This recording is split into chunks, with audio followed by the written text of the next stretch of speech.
ओम शांति। ओम शांति। आज की तारीख है 4 फरवरी 2021। साकार महावाक्य। बाबा कहते, मीठे बच्चे, ये कयामत का समय है। ये कयामत का समय है। रावण ने सबको कब्र दाखिल कर दिया है। बाप आए हैं अमृत वर्षा कर साथ ले जाने।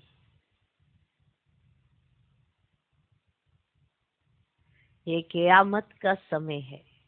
रावण ने सबको कब्र दाखिल कर दिया है। बाप आए हैं अमृत वर्षा कर साथ ले जाने।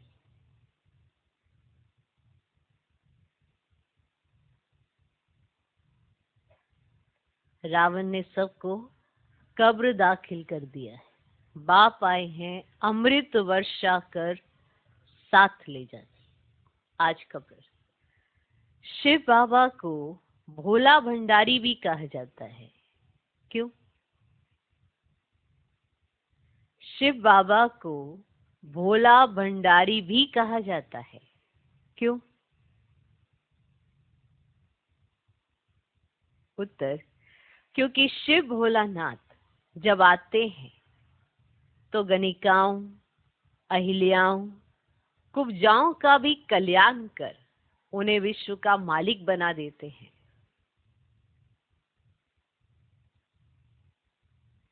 क्योंकि शिव भोलानाथ जब आते हैं तो गणिकाओं, अहिल्याओं, कुब्जाओं का भी कल्याण कर उन्हें विश्व का मालिक बना देते हैं। आते भी देखो पति दुनिया और पति शरीर में है तो भूला हुआ ना। आते भी देखो पति दुनिया और पति शरीर में है तो भूला हुआ ना। भोले बाप का डायरेक्शन है। भोले बाप का डायरेक्शन है। मीठे बच्चे, अब अमृत पियो। विकारों रूपी विष को छोड़ दो। भोले बाप का डायरेक्शन है। मीठे बच्चे, अब अमृत पियो। विकारों रूपी विष को छोड़ दो।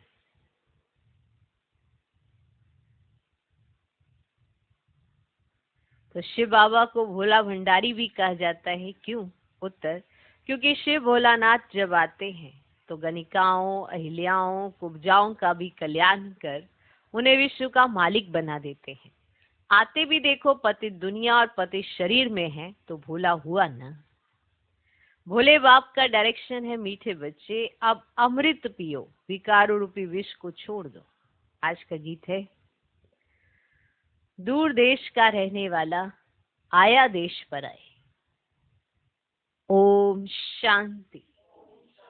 रूहानी बच्चों ने गीत सुना, अर्थात रूहों ने इस शरीर के कान कर्म इंद्रियों द्वारा गीत सुना। शरीर की कौन सी कर्म इंद्रिय द्वारा गीत सुना? कान के द्वारा। तो इस शरीर के कान कर्म इंद्रियों द्वारा गीत सुना है ना। दूर देश के मुसाफिर आते हैं। तुम भी मुसाफिर हो ना। जो भी मनुष्य आत्माएं हैं वे सब मुसाफिर हैं। आत्माओं का कोई भी घर नहीं है। आत्मा है निराकार। निराकारी दुनिया में रहने वाली निराकारी आत्माएं हैं। माने ये आत्माओं का घर नहीं है ना। निराकारी दुनिया ही आत्माओं का घर है ना। उसको कहा जाता है निराकारी आत्माओं का घर। देश व लोक, इनको जीव आत्माओं का देश कहा जाता है ना। अवय है आत्माओं का देश। फिर आत्माएं यहाँ आकर शरीर में जब प्रवेश करती हैं तो निराकार से साकार बन जाती है। ऐसे नहीं कि आत्मा का कोई रूप नहीं है। रूप भी जरूर है, नाम भी है। इतनी छोटी आत्मा कितना पाठ बजाती है इस शरीर द्वारा, है ना। हर एक आत्मा में पाठ बजाने का कितना रिकॉर्ड भरा हुआ है। रिकॉर्ड एक बार भर जाता है, फिर कितना बारी भी रिपीट करो वही चलेगा। वैसे आत्मा भी इस शरीर के अंदर रिकॉर्ड है, जिसमें 84 जन्मों का पाठ भरा हुआ है। जैसे बाप निराकार है, वैसे आत्मा भी निराकार है। कहाँ कहाँ शास्त्रों में लिख दिया है वह नाम रूप से न्यारा है, परंतु नाम रूप से न्यारी तो कोई वस्तु होती नहीं। अब आकाश भी पोलार है, नाम तो है ना आकाश, बिगर नाम कोई चीज होती नहीं। मनुष्य कहते हैं परम पिता परमात्मा। अब दूर देश में तो सब आत्माएं रहती है, ये साकार देश है, इसमें भी दो का राज्य चलता है, राम राज्य और रावण राज्य। अब आधा कल्प राम राज्य, आधा कल्प है रावण राज्य। बाप कभी बच्चों के लिए दुख का राज्य थोड़े बनाएंगे। कहते हैं ईश्वर ही दुख सुख देते हैं। अब बाप समझाते हैं मैं कभी बच्चों को दुख नहीं देता हूँ, मेरा नाम ही है दुख हरता सुख करता। क्या नाम है मेरा? मुझे क्या कहते, किस लिए याद करते हो? जब तुम्हें दुख होता है तब तुम मुझे याद करते हो ना, मैं थोड़ा तुम्हें दुखी करता हूँ। मेरा नाम ही है दुख हरता सुख करता। ये मनुष्यों की भूल है। ईश्वर कभी दुख नहीं देंगे। इस समय है ही दुख धाम। आधा कल्प रावण राज्य में दुख ही दुख मिलता है, सुख की रत्ती ही नहीं। अब सुखधाम में फिर दुख होता ही नहीं। अब आप स्वर्ग की रचना करते हैं, अभी तुम हो संगम पर। अब इसको नई दुनिया तो नहीं कहेंगे, कहेंगे नई दुनिया का नाम ही है सत्य। वही फिर पुरानी होती है तो उनको कलयुग कहा जाता है। नई चीज अच्छी और पुरानी चीज खराब दिखाई देती है तो पुरानी चीज को खलास किया जाता है। ऐसे होता है ना ऐसे। अब मनुष्य विष को ही सुख समझते हैं। अब गाया भी जाता है अमृत छोड़ विष काहे को खाए। फिर कहते तेरे भाने सर्व का भला। आप जो आकर करेंगे उससे भला ही होगा, नहीं तो रावण राज्य में मनुष्य बुरा काम ही करेंगे। यह तो अब बच्चों को पता पड़ा है कि गुरु नानक को 500 वर्ष हुए, फिर कब आएंगे? कब आएंगे? तो कहेंगे उनकी आत्मा तो ज्योति ज्योत समा गई। आएंगे फिर कैसे? अब तुम कहेंगे आज से 4500 वर्ष के बाद फिर गुरु नानक आए। अब तुम्हारी बुद्धि में सारे वर्ड की हिस्ट्री ज्योग्राफी चक्कर लगाती रहती है।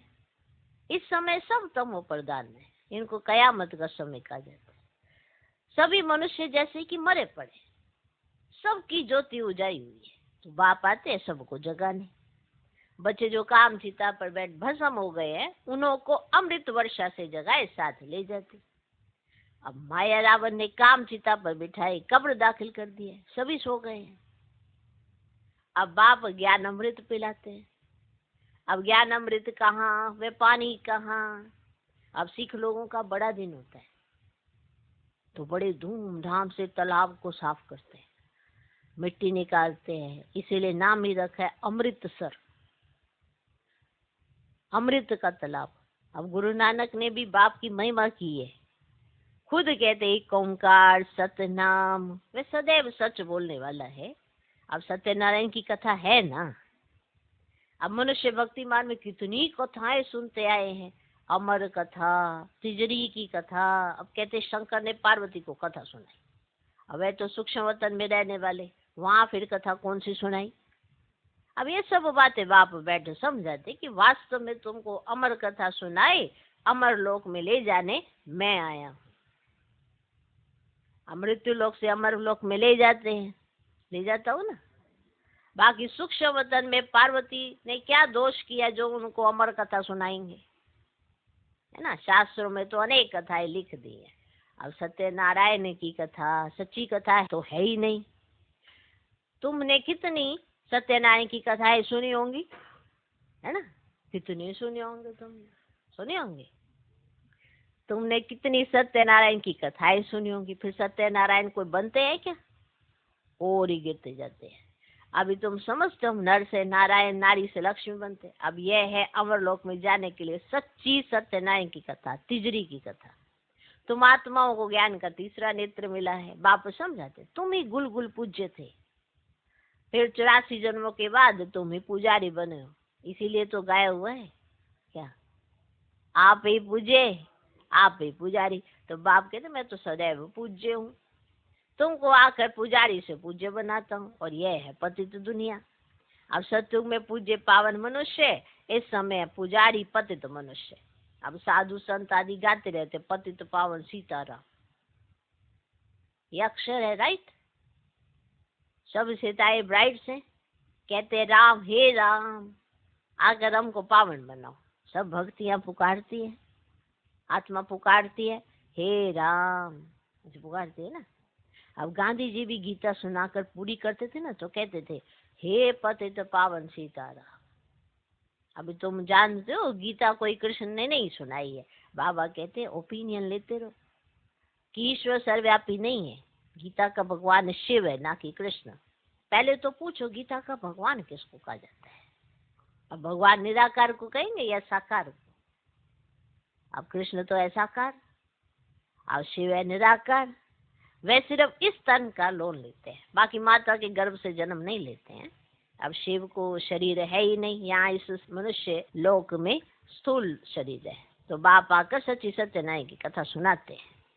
अब बाप की महिमा है पतित पावन, सर्व का सदगति दाता, सर्व का लिबरेटर, दुख हरता, सुख करता।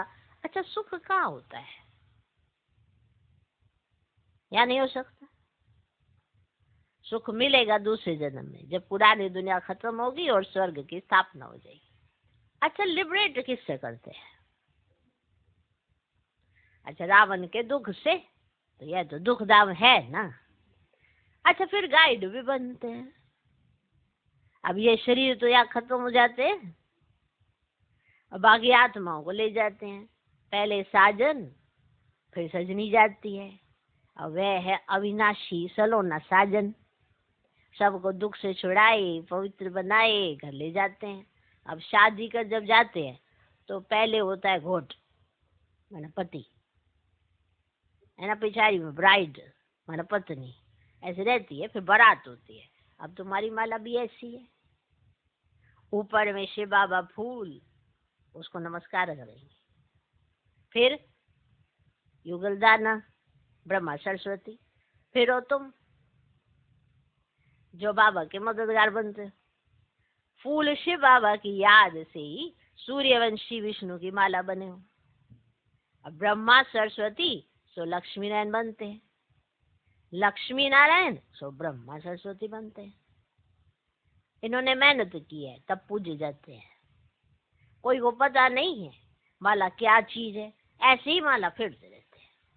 अब 16,108 की भी माला होती है, बड़े बड़े मंदिरों में रखी होती है। फिर कोई कहाँ से खींचेंगे, है ना। बाबा बॉम्बे में लक्ष्मी नारायण के मंदिर में जाते थे, माला जाकर फेरते थे, राम राम जपते थे, क्योंकि फूल एक ही बाप है ना, फूल को ही राम राम कहते हैं। फिर सारी माता पर माथा टेकते हैं, ज्ञान कुछ भी नहीं। अब पादरी भी हाथ में माला फेरते रहते हैं। पूछो किसकी माला फेरते हो, उनको तो पता ही नहीं। कहेंगे क्राइस्ट की याद में फिरते हैं, उनको ये पता ही नहीं है कि क्राइस्ट की खुद आत्मा कहाँ है। अब तुम जानते हो क्राइस्ट की आत्मा अब तमो प्रधान है, तुम भी तमो प्रधान बैगर थे। अब बैगर तो प्रिंस बनते हो। भारत प्रिंस था, अभी बैगर है, फिर प्रिंस बनते हैं।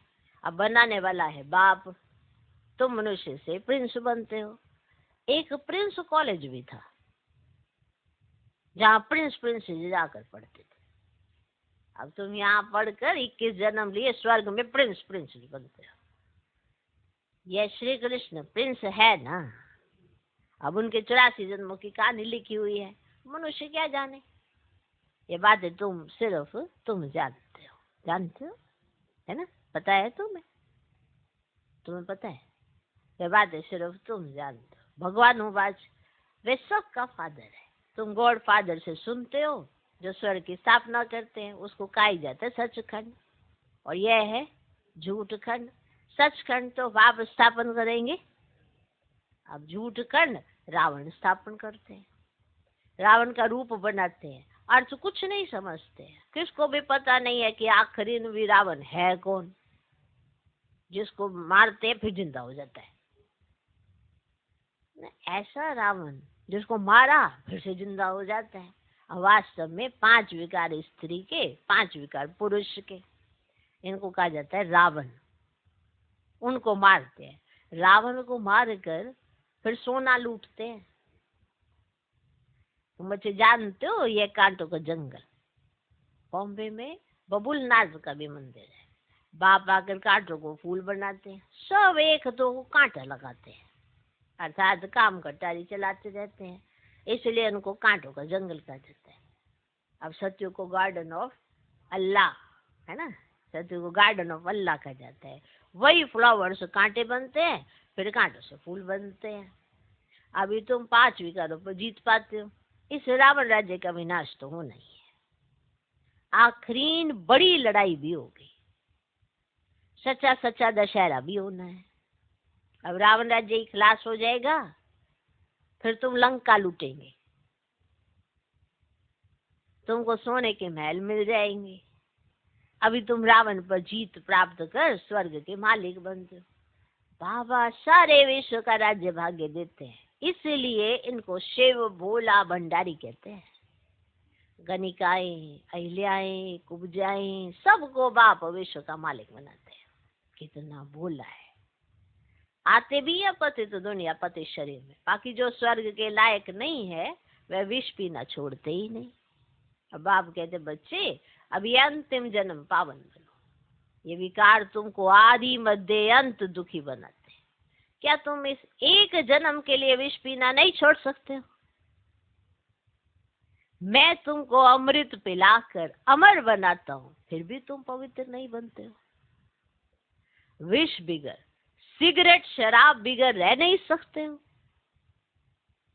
मैं वेद का बाप तुमको कहता हूँ बच्चे इस एक जन्म के लिए पावन बनो, तो तुमको स्वर्ग का मालिक बनाऊंगा। पुरानी दुनिया का विनाश और नई दुनिया की स्थापना करना ये बाप का ही काम है। बाप आया हुआ है सारी दुनिया को दुख से लिबरेट कर सुख धाम शांति धाम में ले जाने। अभी सब धर्म विनाश हो जाएंगे, एक आदि सनातन देवी देवता धर्म की फिर से स्थापना होती है। ग्रंथ में भी परम पिता परमात्मा को अकाल मूर्त कहते हैं। बाप है महाकाल, कालों का काल। वे काल तो एक दो को ले जाएंगे, मैं तो सभी आत्माओं को ले जाऊंगा, इसलिए महाकाल कहते हैं। मैं सभी आत्माओं को ले जाऊंगा, ये कहा है शिव बाबा ने, इसीलिए उन्हें महाकाल कहते हैं। बाप आकर तुम बच्चों को कितना समझदार बनाते हैं कि पहले ऐसे ही महाकाल महाकाल कह देते थे, अर्थ नहीं पता कि वो महाकाल, कालों का काल कब आते हैं और क्या करते हैं और किसको लेके जाते हैं। सभी आत्माओं को ले जाते हैं, इसलिए उन्हें महाकाल कहा जाता है। बाप आकर तुम बच्चों को कितना समझदार बनाते हैं, बन रहे हैं। अच्छा, मीठे मीठे सिकिलदे बच्चों प्रति माता पिता बाप दादा का याद प्यार और गुड मॉर्निंग। रूहानी बाप की रूहानी बच्चों को नमस्ते। हम रूहानी बच्चों की भी रूहानी बाप को नमस्ते नमस्ते नमस्ते। Good morning good morning good morning. धारणा के लिए मुख्य सर पहला पॉइंट, इस अंतिम जन्म में विष को त्याग अमृत पीना और पिलाना है। इस अंतिम जन्म में विष को त्याग अमृत पीना और पिलाना है। कांटों को फूल बनाने की सेवा करनी है। इस अंतिम जन्म में विष को त्याग अमृत पीना और पिलाना है। पावन बनना है, पावन बनना है। कांटों को फूल बनाने की सेवा करनी है। दूसरा पॉइंट, विष्णु के गले की माला का दाना बनने के लिए बाप की याद में रहना है। विष्णु के गले की माला का दाना बनने के लिए बाप की याद में रहना है। पूरा पूरा मददगार बन, पूरा पूरा मददगार बन, बाप समान दुख हरता बनना है। पूरा पूरा मददगार बन, बाप समान दुख हरता बनना है। विष्णु के गले की माला का दाना बनने के लिए बाप की याद में रहना है। पूरा पूरा मददगार बन, बाप समान दुख हरता बनना है। आज का वरदान, ड्रामा की ढाल को सामने रख, खुशी की खुराक खाने वाले सदा शक्तिशाली भव। ड्रामा की ढाल को सामने रख, खुशी की खुराक खाने वाले सदा शक्तिशाली भव। खुशी रूपी भोजन आत्मा को शक्तिशाली बना देता है। कहते भी हैं खुशी जैसी खुराक नहीं। इसके लिए ड्रामा की ढाल को अच्छी तरह से कार्य में लगाओ। यदि सदा ड्रामा की स्मृति रहे तो कभी भी मुरझा नहीं सकते, खुशी गायब हो नहीं सकती, क्योंकि ये ड्रामा कल्याणकारी है। इसलिए अकल्याणकारी दृश्य में भी कल्याण समाया हुआ है, ऐसा समझ सदा खुश रहेंगे। जो बच्चे श्रीमत पर चलते हैं, जो बाप के हाथ में हाथ देकर उनका साथ लेकर आगे बढ़ते हैं, उनके लिए ड्रामा कभी अकल्याणकारी सिद्ध होता ही नहीं है। ये ड्रामा सदा से कल्याणकारी है, लेकिन हर एक अपने कर्मों अनुसार उसका फल जरूर पाता है। लेकिन सबके लिए कल्याणकारी किस तरह से सिद्ध होता है? जब बाप आता है और हमें श्रीमत देता है और हम उस श्रीमत पर चलते हैं, तो इसका हर सीन हमारे लिए कल्याणकारी है। अकल्याण हमारा हो नहीं सकता। तो श्रीमत का हाथ और साथ। कई बार हम अपने कर्मों से एक ऐसी सिचुएशन खड़ी कर देते हैं और फिर भी कहते हैं बाबा अब ये सिचुएशन आ गई है, हम क्या करें? लेकिन हमने अपने कर्मों से खड़ी की है। बाबा ने हमें सिखाया है, मुख से पत्थर ना निकालो, नहीं तो पत्थर बुद्धि बन जाओगे। अब जो पत्थर बुद्धि बन जाता है वो कहता है ऐसा कैसे हो गया, इसमें मेरा क्या कल्याण है? लेकिन उसने कर्म ऐसा क्यों किया, उसके लिए उसको तो समझ मिली थी ना कि पत्थर नहीं निकालने हैं, तभी आत्मा पत्थर बुद्धि बन गई। तो जो पॉइंट बाबा ने उस चीजों के लिए कहे हैं वो अलग है, जो इस चीजों के लिए कहे अलग है, लेकिन मिक्स कर देते हैं। कई बार हम गलतियां करते हैं और जब हमें समझानी मिलती है तो हम उसे ऐसे लगा लेते हैं, चलो ड्रामा कल्याणकारी है, मेरा तो कल्याण हो नहीं सकता, मेरे से तो ड्रामा ने कराया है। ड्रामा किसी से ऐसे नहीं कराता। ड्रामा पुरुषार्थ कराने के लिए समय जरूर देता है सबको, वो कराता है। ये भी समझने की जरूरत है। बहुत सी चीजें अगर समझ नहीं आती हैं तो भी खुशी गायब हो जाती है, और अगर गलतियों से ही नहीं सीखा तो बार बार गलतियां करते हैं और फिर कहते हैं कि कैसे ड्रामा कल्याणकारी है। ड्रामा तो कल्याणकारी है, लेकिन आप अपना अकल्याण तब करते हो जो श्रीमत का हाथ और साथ नहीं रखते हो, बाबा को साथ नहीं रखते हो, तो तुम्हारे लिए कैसे ड्रामा कल्याणकारी बनेगा? अगर आप बनाना चाहते हैं तो बाबा का हाथ और साथ कभी मत छोड़े। आपके साथ ड्रामा कभी अपोजिट नहीं जाता है, या कोई भी सीन आपके अपोजिट में नहीं आता है। अगर आ रहे हैं बार बार तो जरूर चेक करें कि बाबा का हाथ और साथ या श्रीमत के विपरीत तो नहीं चल रही, ये भी चेकिंग करनी बाकी है। तो जो मुरझा जाते हैं, जो कहते हैं कि अरे हम तो श्रीमत पे भी चल रहे हैं फिर भी ऐसा हो रहा है, तो वो हमेशा याद रखें कि ड्रामा अकल्याणकारी नहीं है, कल्याणकारी है। अगर जो सीन आपको अकल्याण में नजर आ रहा है उसमें भी कल्याण छिपा हुआ है, अगर आप श्रीमत पर चलते हैं तो ये कंट्रास्ट भी सबको पता होना चाहिए। नहीं तो गलतियों पे लगा लेते हैं कि ड्रामा तो कल्याणकारी है ना, मेरे से गलती हो गई तो उसमें लिखा होगा, वो तो नुंदा हुआ होगा, मैंने थोड़ा की है। हमें गलत चीजें उठाने में बहुत सहजता लगती है, सही चीज उठाने में बड़ी मेहनत लगती है। यही तो किया रावण के राज्य में, वहां पे गलत गलत चीजों को उठाकर हमने अपने आप को नीचे गिरा दिया। अगर सही समझ मिलने के साथ भी अगर हम गलतियां करेंगे तो कल्याण कैसे नजर आएगा? तो श्रीमत का हाथ और बाबा का साथ, दोनों की याद, तो बाबा भी याद रहना चाहिए, ड्रामा भी याद रहना चाहिए। कभी मुरझाएंगे नहीं, कभी मुंझाइश आएगी नहीं, क्योंकि याद रहेगा कि ड्रामा सदा मेरे लिए भी कल्याणकारी है, क्योंकि वो ऑटोमेटिकली कल्याणकारी है, बना ही कल्याण के लिए है। अगर कलयुग से सत्युग आना है और बीच में कुछ ऐसा प्रोसेस होना है तो वो भी कल्याणकारी ही है। इसलिए भगवान हमेशा न्यारे प्यारे होके हर चीज को आपके सामने रखते हैं। किसी व्यक्ति विशेष के ऊपर ये बातें नहीं की जाती है। बाकी हर एक अपने कर्मों पर मान अपना पाता है, बाकी ये सब ड्रामा में कल्याणकारी ही नूंद है।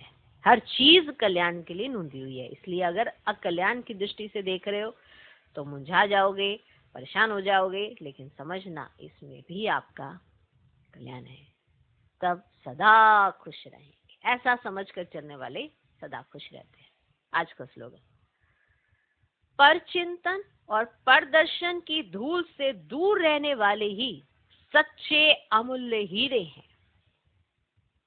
पर चिंतन और परदर्शन की धूल से दूर रहने वाले ही सच्चे अमूल्य हीरे हैं। पर चिंतन माना जो दूसरों के बारे में ही सोचते रहते हैं, ये ऐसा क्यों कर रहा है, वो वैसा क्यों कर रहा है, इसको ऐसा नहीं करना चाहिए तो इसको वैसा नहीं करना चाहिए, ये है दूसरों के चिंतन में जाना। पर दर्शन, वो दूसरा कर क्या रहा है, दूसरे को ये कैसे मिल गया, दूसरे को ये प्राप्ति कैसे हो गई, इस तरह का चिंतन भी करने वाला पर दर्शन पर चिंतन की धूल में रहने वाला कभी सच्चा अमूल्य हीरा नहीं बनता।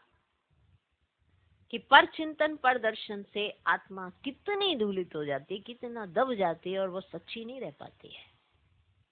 पर चिंतन और पर दर्शन की धूल से दूर रहने वाले ही सच्चे अमूल्य हीरे हैं, सच्चे अमूल्य हीरे हैं। ओम शांति, ओम शांति।